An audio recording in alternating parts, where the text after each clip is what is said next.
पुण्य कर्म जरूर कीजिए।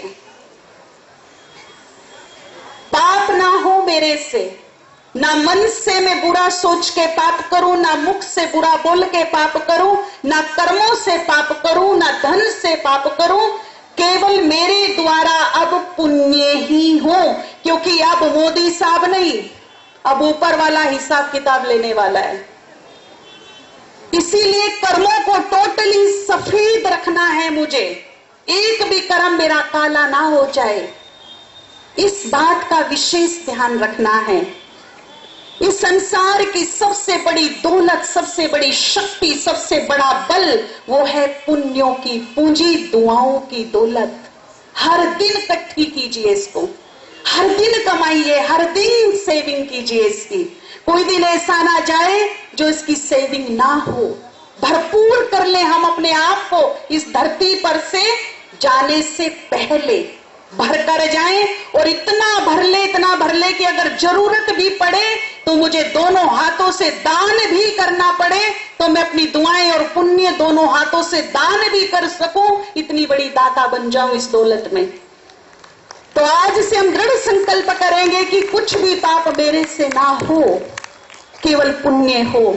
हम सुनते रहते हैं कि हमारे उत्तर प्रदेश में मर्यादा पुरुषोत्तम श्री राम जी के मंदिर के लिए बड़ी योजनाएं चल रही है। वो तो बहुत अच्छी बात है, बनना ही चाहिए उनके जन्म स्थान पर। परंतु मैं एक बात और कहना चाहूंगी, यदि हम सब पहले राम बन जाए तो हर घर ही मंदिर बन जाए। पीछे दशहरा था, रावण मुस्कुरा करके प्रश्न पूछ रहा था कि तुम मुझे सदियों से जलाते आ रहे हो, ढोल धमाके के साथ जलाते हो, जलाइए, शौक से जलाइए, परंतु आज मेरे प्रश्न का उत्तर दे देना, उसके बाद जलाना।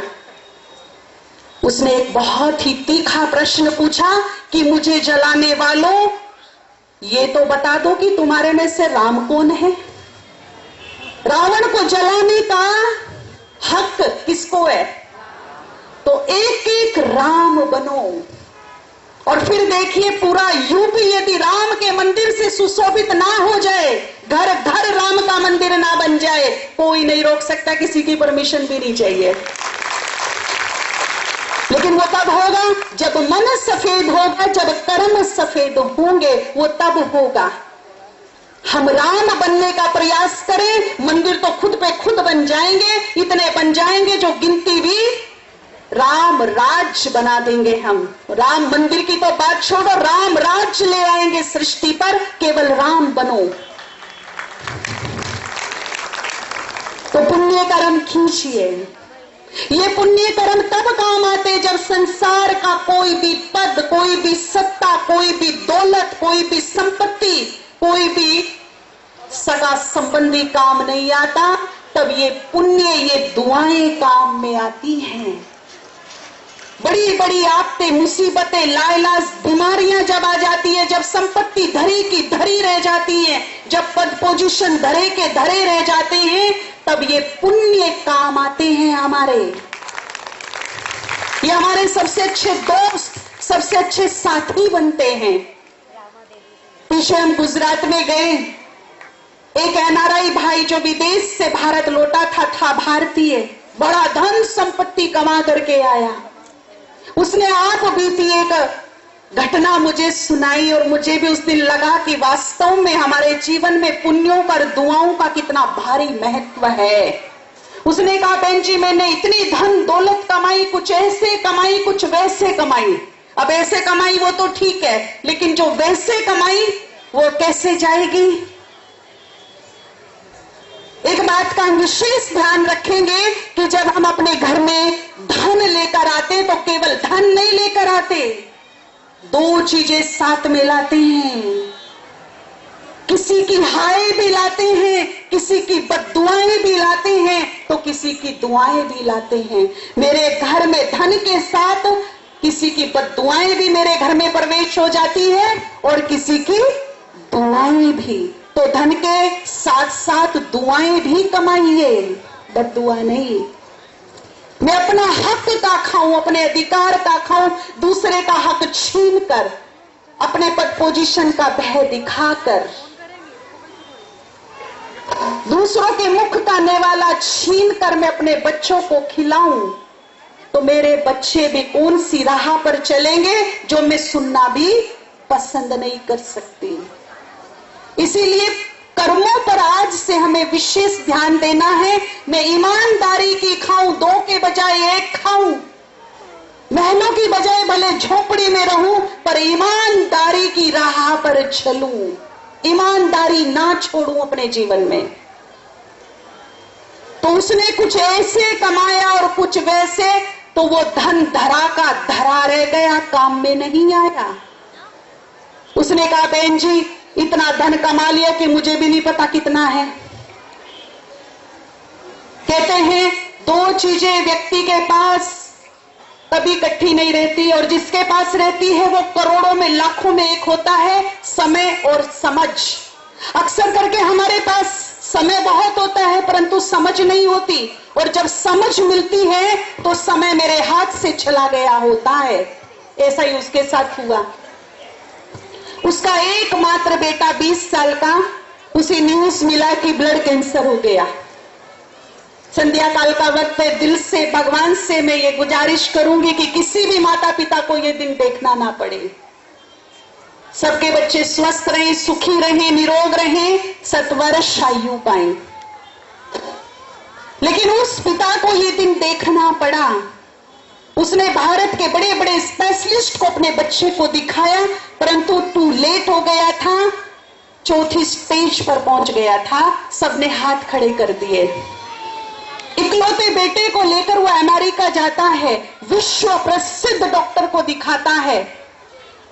वो विश्व प्रसिद्ध डॉक्टर भी उसकी रिपोर्ट को रीड करता है और सर झुकाकर कहता है I am very sorry, too late, बहुत देर हो गई है।